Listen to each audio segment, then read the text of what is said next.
Until the World Cup finishes, the mechanics of club football will be rather beside the point. After the Jules Rimet Trophy has been held aloft though, and FIFA has packed up and profited from its myriad exemptions, the changes which have been quietly occurring at Arsenal will be worth dwelling upon. Unai Emery is nobody's idea of a revolutionary.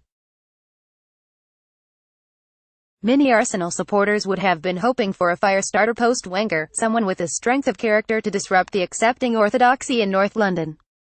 Emery certainly isn't that. He's an easy appointment for the club's board, a capable head coach, but, perhaps most importantly from their perspective, someone who will allow life for them to continue as normal. That's the received wisdom, at least. Look beyond the headlines and it's clear that Arsenal's internal decision-makers are fully aware of where their deficiencies lie. Emery may not be a hot-blooded winner capable of shocking the current side's pulse rate, but the players who have arrived this summer are well capable of providing that effect. Superficially, the transfer activity to date has been underwhelming. Bernd Leno and Stefan Lichtsteiner have arrived and those deals are rather symptomatic of Arsenal's situation. They are a Europa League team now and not expected to finish in the top 4 anytime soon. Neither Lichtsteiner nor Leno will change that. The former was once an excellent player but now, in his mid-30s, is merely useful, and the latter is a very good goalkeeper without really being excellent. Nevertheless, these first few deals are interesting. They might not be pivotal in the sporting sense, but they're socially fascinating. As an example, although the pre-season is yet to begin, Petr Cech has already been tweaked by the arrival of another goalkeeper. Placid character though he may be, Cech has given a series of forthright interviews in which makes it plainly clear, in the politest possible terms, that he still considers himself first choice. It's how he should respond, but how does that tally with the promises made to Leno on his arrival? Similarly, although the ripples of Lichtsteiner's arrival are yet to show, one imagines that Hector Bellerin's ears pricked up when he heard the news. In each case, a level of competition has been created.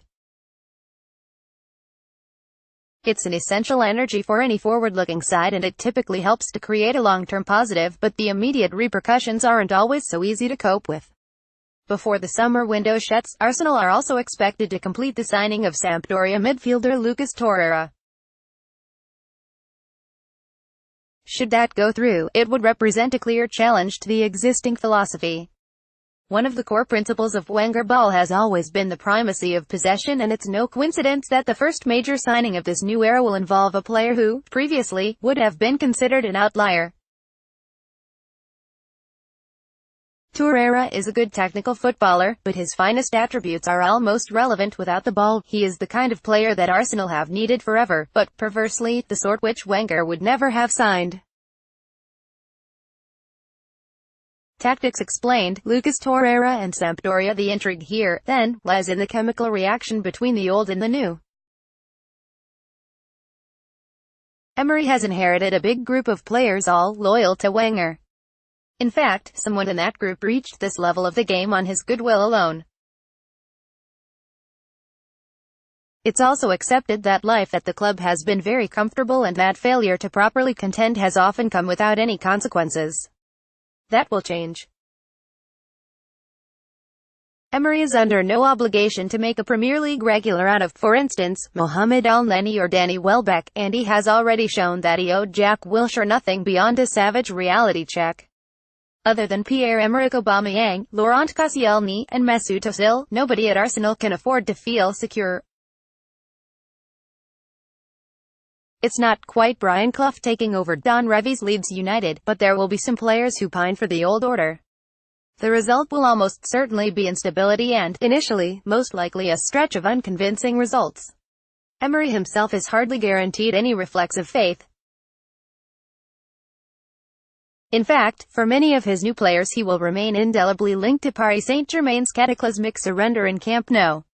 He has something to prove too, and, even under the best circumstances, replacing an icon is always fraught with hidden dangers. But then, that is what Arsenal need. If they are ever to break out of their current cycle, then they must be exposed to a degree of controlled chaos. Some players will react badly, others will probably fall into disenchanted cliques, and, as sure as the sun setting at the end of the day, some of that discontent will probably leak out into the press. It could be over major issues, such as disagreement over selection, but it might be caused by something as minor as the training routine. Emery is a very technical coach and notoriously fond of long, detailed video analysis sessions, and, at a club like Arsenal where preparation has typically been more laissez-faire, that will be a tough sell. Initially then, this might not go well. The voice in the dressing room will be different and all the coaching relationships will be reset. The hierarchy as it was no longer exists. As a further complication, some players will have to cope with positional rivals who have clearly, very clearly, been signed in reaction to personality failings they've shown in the past. How, after being indulged for so many years, will some of those egos respond to the bruising? The capacity for improvement is enormous, clearly, but so too is the prospect of disharmony. For want of a precedent, the Alexis Sanchez situation provides some guidance as to what may happen. Sanchez behaved abysmally towards the end of his time in North London, and his on-pitch pouting left a black mark against his professionalism. Nevertheless, his irritation had roots in footballing reasons and Arsenal's inability to properly compete. With that in mind, it was interesting to note how the other players responded to the Chilean during that final season and the dampening effect that the resulting friction had on the side's form. Sanchez may have been in the wrong and his petulance certainly warranted his becoming an outcast, but it would be disingenuous to claim that he didn't have a grievance. Arsenal were being mismanaged and Wenger was allowing them to become, and also ran. As indefensible as Sanchez's behavior may have been, it was concerning that every other player in the squad was so obviously fine with the status quo and so quick to privately condemn his ambition. Search Arsenal. The situation was clearly more complicated than that, but some of the elements it exposed don't bode well.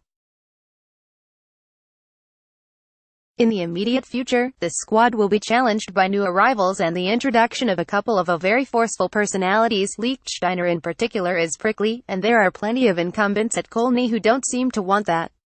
They were happy with the generous contracts and the prestige of playing for Arsenal, but weren't so keen on the obligations which came with the job. Worse, with Wenger now gone, the supporters have lost the main target for their irritation. By implication, some of the more vulnerable players have lost a great ally. With that shield gone, personal responsibility will return to the Emirates with a vengeance. It's tantalizing and terrifying. The result will almost certainly be a fractious beginning for Emery. He might well be a company man. Nothing in his past suggests that he's likely to challenge the executive structure or cause any boardroom stress, but his appointment, the early moves he's made, and his very being there will breed insecurity on an unprecedented scale. Arsenal need to experience that. They have languished in a comfort zone for far too long, but how they cope with that different world is anybody's guess.